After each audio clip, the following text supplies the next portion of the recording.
할렐루야. 오늘 하루도 하나님의 말씀이 여러분의 삶에 각인되고 그 말씀을 따라갈 수 있는 삶이 되시기를 바랍니다. 사사기 오늘 마지막을 정리합니다. 21장 25절 마지막이죠. 21장 25절 같이 있습니다. 그때에 이스라엘의 왕이 없으므로 사람이 각기 자기의 소견에 옳은 대로 행하였더라. 아멘. 이게 죄의 시작이라는 겁니다. 죄가 다른 게 아닙니다. 우리가 죄하면 눈에 보여지는 외형적으로 나타나는 죄를 보면서 저 사람 죄인이야. 맞아요. 죄 맞습니다. 그건 드러나는 죄고요. 그러면 그 사람이 드러나는 죄를 범하게 된 이유가 무엇일까? 왜 이렇게 이스라엘 나라가 혼돈이었고 혼탁하였고 왜 이렇게 망가질까? 그 이유가 무엇일까? 그 이유를 알아야죠. 나타나는 외형적 죄가 아니라 그 속에 밑바닥이요. 한의원을 가면 재미있는 게 나타나는 문제보다 그 문제가 왜 발생했는가를 찾으려고 해주면서 이런저런 얘기를 해주는 거예요. 그러면요 신뢰가 돼요. 그렇구나. 그래서 속에 있는 것을 바꿔야 겉에 있는 것을 완전히 바꿀 수 있습니다. 그러면서 이 속에 있는 문제들을 해결해 주려고 합니다. 그러면서 이 인지가 되는 거예요. 그렇구나. 그러니까 쏙쏙 들어와요. 이 이스라엘 가운데 사사기의 가장 큰 문제성은 무엇이었을까? 그것은 이스라엘의 왕이 없으므로. 이스라엘 왕이 누군데요? 그래서 사울 왕을 세워야 합니까? 다윗 왕을 세워야 합니까? 육에 보이는 육신의 왕을 세워야 합니까? 그게 아니잖아요. 사사기에서 말하는 왕은요 하나님의 거룩한 통치입니다. 하나님은 친히 이스라엘의 왕이 되어 주셨습니다. 그런데 그들이 그 왕을 버린 거예요. 그래서 바알과 아세라를 섬겼고 스스로 왕이 된 거예요. 내가 왕이 되어서 내 생각대로 내 마음대로 내 방법대로 살아가는 거죠. 전도지를 보면 이제 전도지를 그 가운데는 많은 전도지가 있지만 사형리 전도지를 보면 그게 있죠. 내 인생의 모습 속에서 내 의자를 그려놓고 지금 내 인생의 주인은 누구입니까? 나입니까? 예수 그리스도입니까? 이것을 묻는 고백이 있습니다. 내 인생의 왕자 위에 누가 앉아있냐 이거예요. 주님은 우리에게 말씀합니다. 우리는 피조물이고 하나님은 창조주라고요. 그런데 그 창조주의 음성에 인도하심 속에 순종하는 것이 아니라 스스로 왕이 되어버리는 거죠. 그래서 자기 소견에 옳은 대로 내 생각에 옳은 대로 선악과를 따먹은 우리들이 무엇이 선이고 무엇이 악인가를 하나님의 기준이 아니라 내 스스로 기준을 정해놓고 이것은 선이야 이것은 악이야 하면서 내 스스로 정해놓고 하나님의 말씀과는 상관없는, 그래서 이 정도는 괜찮고 저 정도는 아니야, 내가 볼 때는 저 사람은 죄인이고 나는 죄가 아니야, 그러면서 자기에게는 굉장히 너그럽고 다른 사람에게는 정확하게 하려고 하고 있는 모습이 있었죠.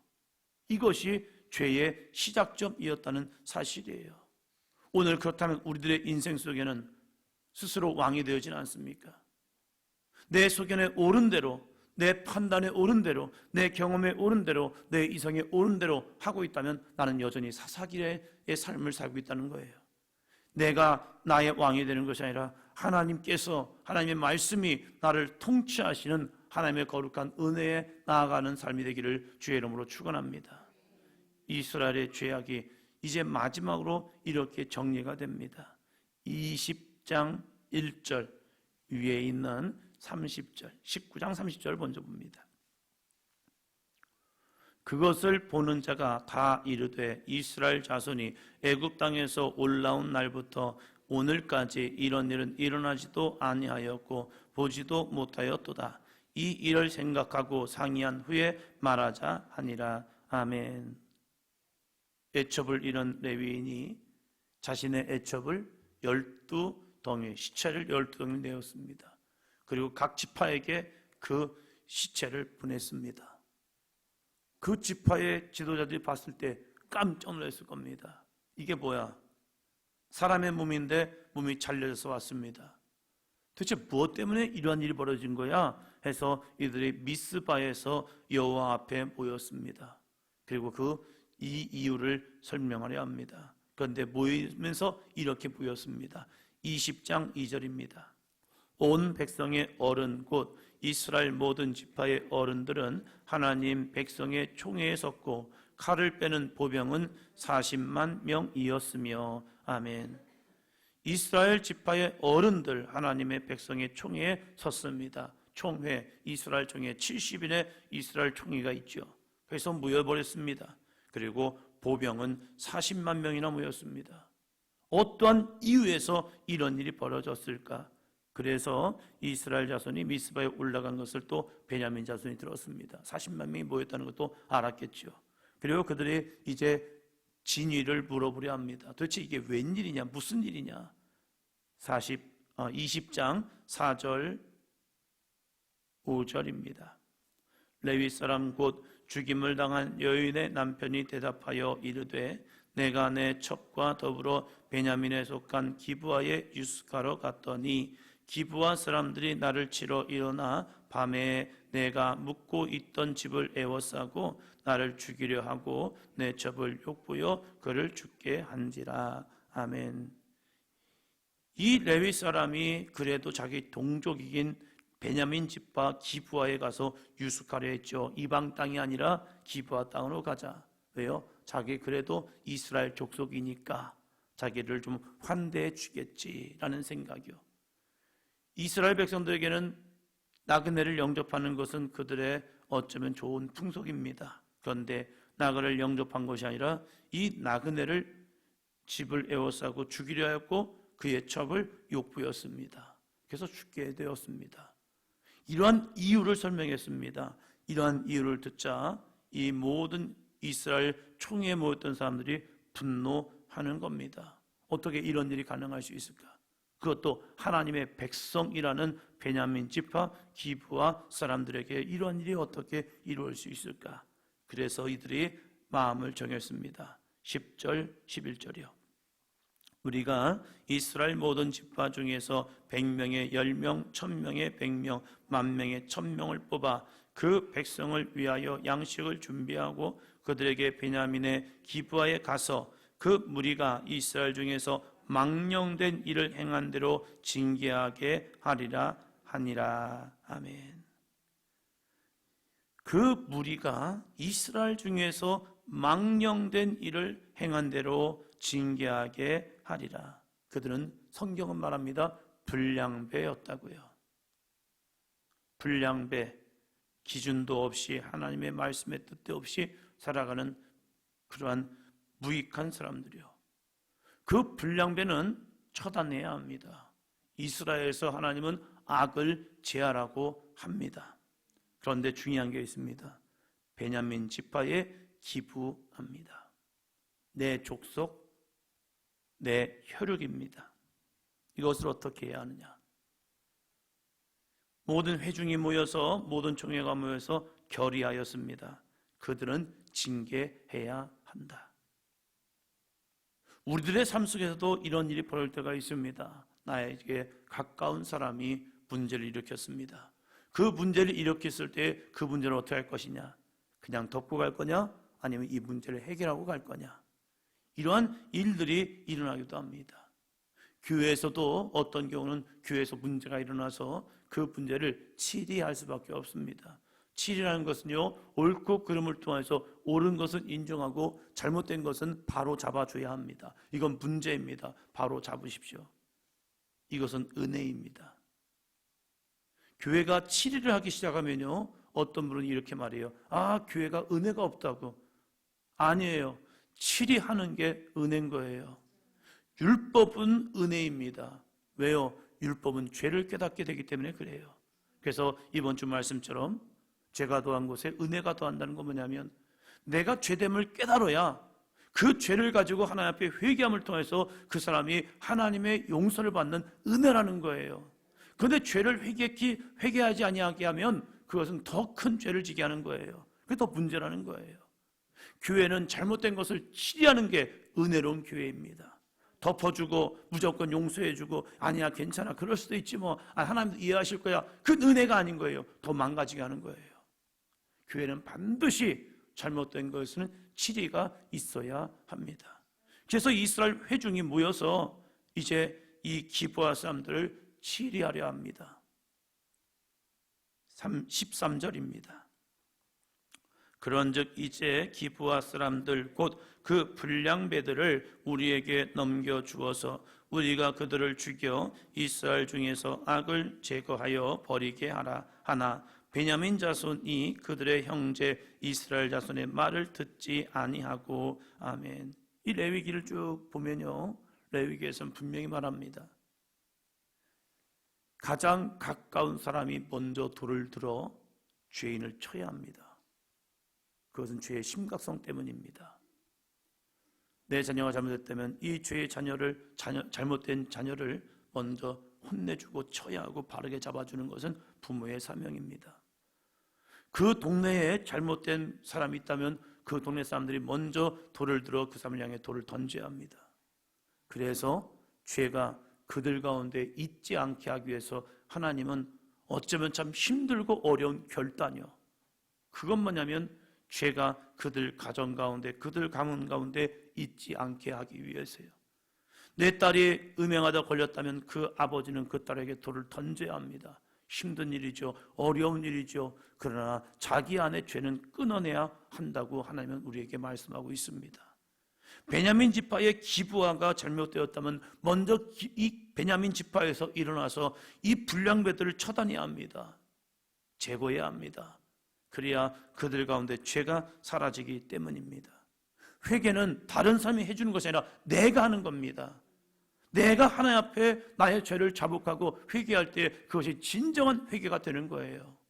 그런데 에이, 하나님 그럴 수 있죠. 뭐 인간 약한 거 아시죠? 사람 부족한 거 아시죠? 다 누구나 그렇잖아요. 하나님 어쩔 수 없잖아요. 이게 회개가 아니라 철저한 자기 죄에 대한 반성과 돌이킴, 그리고 하나님 앞에 자기의 죄를 자복하는 것, 이것이 회개이죠. 그런데 이 베냐민 자손이 그들의 형제 이스라엘 자손의 말을 듣지 않습니다. 그리고 이렇게 합니다. 14절입니다. 도리어 성읍들로부터 기브아에 모이고 나가서 이스라엘 자손과 싸우고자 하니라. 아멘. 도리어 이 기브아 사람들을 처단하겠다는, 그 불량배 사람들을 처단하겠다는 이스라엘과 오히려 싸우겠답니다. 이게 또 무슨 마음입니까? 그럼 너희는 괜찮아? 너희는 의로와? 너희는 똑바로? 너희는 율법 잘 지켰어? 하면서 오히려 이 이스라엘 자손과 싸우겠답니다. 몇 명이나요? 15절이요. 그때에 그 성읍들로부터 나온 베냐민 자손의 수는 칼을 빼는 자가 모두 26,000명이요 그 외에 기브아 주민 중 택한 자가 700명인데 26,000명, 기브아 사람 700명, 26,700명. 누구랑 싸우겠다는 겁니까? 40만 보병과요. 이게 무슨 정신입니까? 이게 맨정신입니까?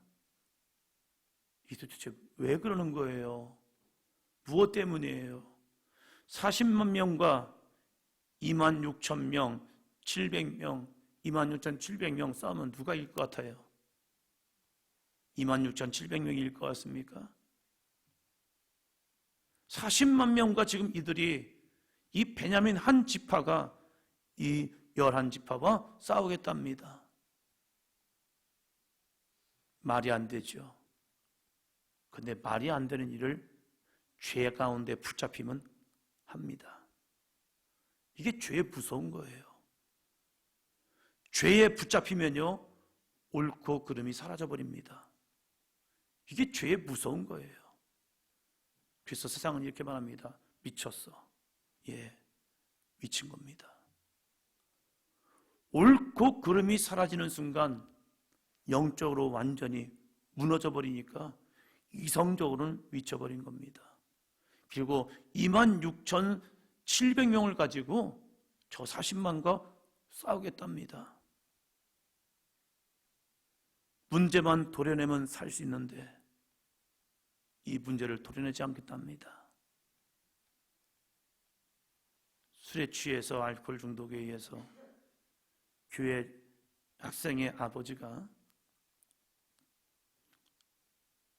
발가락을 이제 잘라낼 수밖에 없었습니다. 당뇨로 인하여서 술을 마시면 안 되는데 이 중독이 돼버리니까 자기 몸이 썩어 들어감에도 불구하고 발가락을 자를 수밖에 없는 거예요. 그러니까 이제 발가락을 잘라냈어요. 자신의 몸을 보니까 더 한탄스러운가 봐요. 술에 취했죠. 다리를 잘라낼 수밖에 없었습니다. 그래서 또 다리를 잘라냅니다. 돌이키지 않습니다. 그러다가 돌아가셨습니다. 내가 문제가 되면 잘라낼 수밖에 없는 상황이 될 수도 있습니다. 잘라내야 내가 사는 겁니다. 그런데 그걸 품고 있으면 온몸이 죽어버리는 거예요. 왜 이스라엘 백성들은 이 베냐민 지파와 싸우려고 합니까? 아니에요. 베냐민 지파와 싸우려고 한 게 아닙니다. 기브아에 있는 악을, 망령된 삶을, 죄악된 모습을 보려내려 한 겁니다. 그런데 베냐민은 왜 내 팔을 잘라내려고 해? 왜 내 다리를 잘라내려고 해? 하지마. 그럼 나 죽어. 너 이 다리 잘라내면 나 너랑 싸울 거야. 베냐민 지파를 거룩하게 만들기 위해서 기브아를 도려내야겠다는 거지, 베냐민을 죽이기 위해서 이 40만의 사람들이 일어난 게 아니잖아요. 죄를 끄집어내기 위해서 회개하라는 거지, 나를 미워하기 때문에 회개하라는 게 아니잖아요. 이렇게 말하더라고요. 왜 목사님은 나만 가지고 그러세요? 왜 목사님은 나만 가지고 그러세요? 아니, 당신만 가지고 그런 게 아니에요.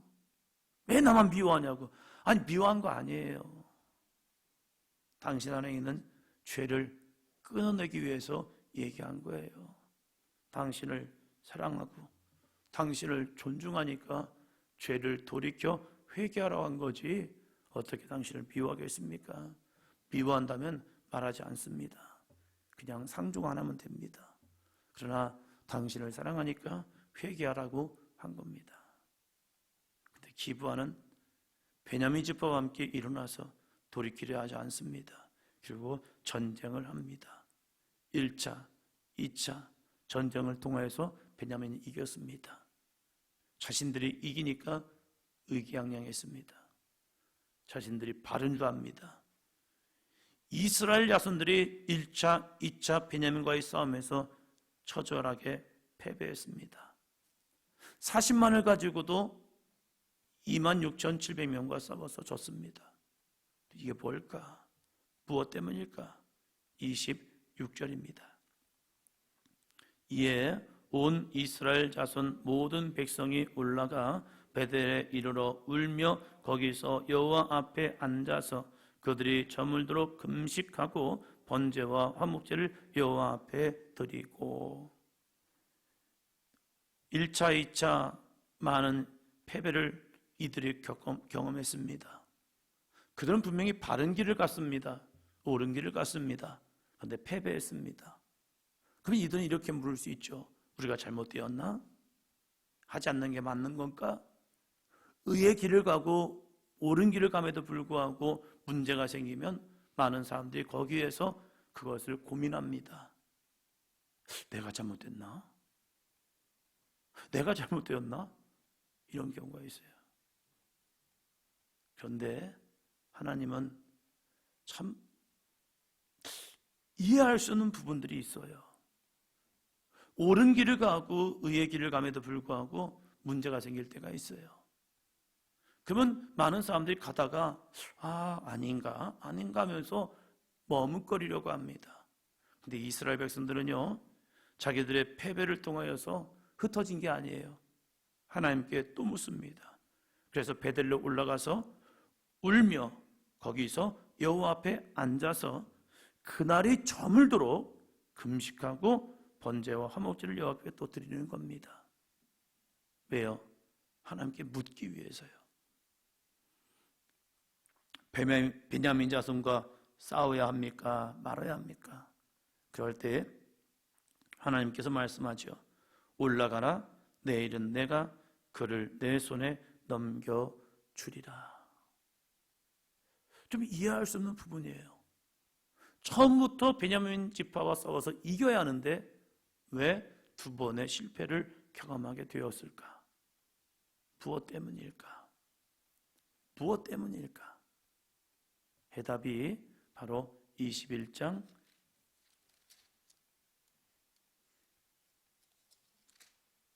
25절 다시 한번 읽습니다.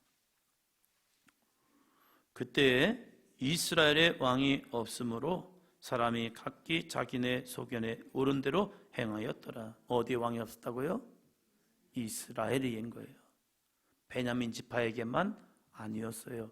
이스라엘 온 지파에 대한 문제였어요. 그들은 베냐민의 죄만 보았습니다. 기브아 사람들의 죄만 봤습니다. 자, 그 모든 죄악이 이스라엘 가운데 편만했던 거예요. 그래서 하나님은 이 베냐민을 침해에 있어서 먼저 이스라엘을 쳤습니다. 누구를 통해서요? 베냐민을 통하여서요. 자기들은 의로운 줄 알았지만 그들도 죄인이었던 거예요. 그래서 하나님은 이 베냐민과의 전쟁을 허락하셨고, 야, 너희들이 이길 거야 했지만 그들에게 두 번의 실패를 통해서 많은 이스라엘 백성들이 죽임을 당했습니다. 그리고 마지막 세 번째, 하나님께서 베냐민을 처절하게 치십니다.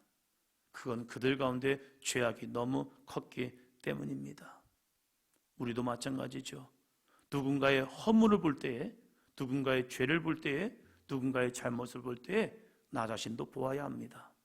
너만 죄가 아닌 거예요. 그 안에 나의 모습에도 그러한 죄가 있다는 사실이에요. 물론 그와 다른 모습이에요. 베냐민 기브아 사람과는 이스라엘 백성들은 다른 모습은 있었어요. 그러나 너희도 죄악에 있다. 너희들에게도 왕이 없었기 때문에 너희의 소견에 오른 대로 행하였다. 그래서 내가 너희를 징벌한 거예요. 죄값 치르게 한 거예요. 그래서 죄가 무서운 거예요.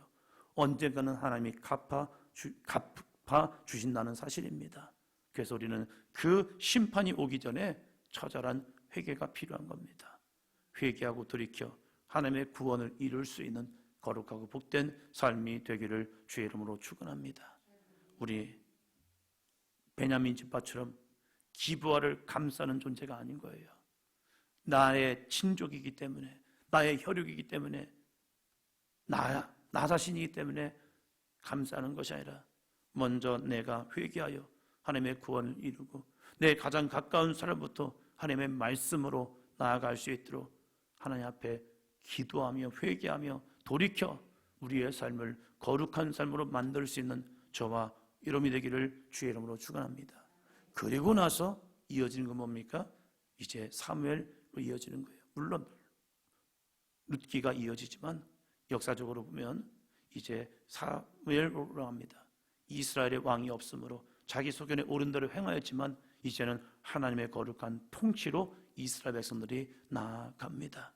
우리의 삶이 사사기에서 머무는 것이 아니라 내 생각에 옳은 대로 나아가는 것이 아니라 하나님의 거룩한 통치 가운데 순종하는 저와 여러분이 되기를 주의 이름으로 축원합니다. 기도합니다.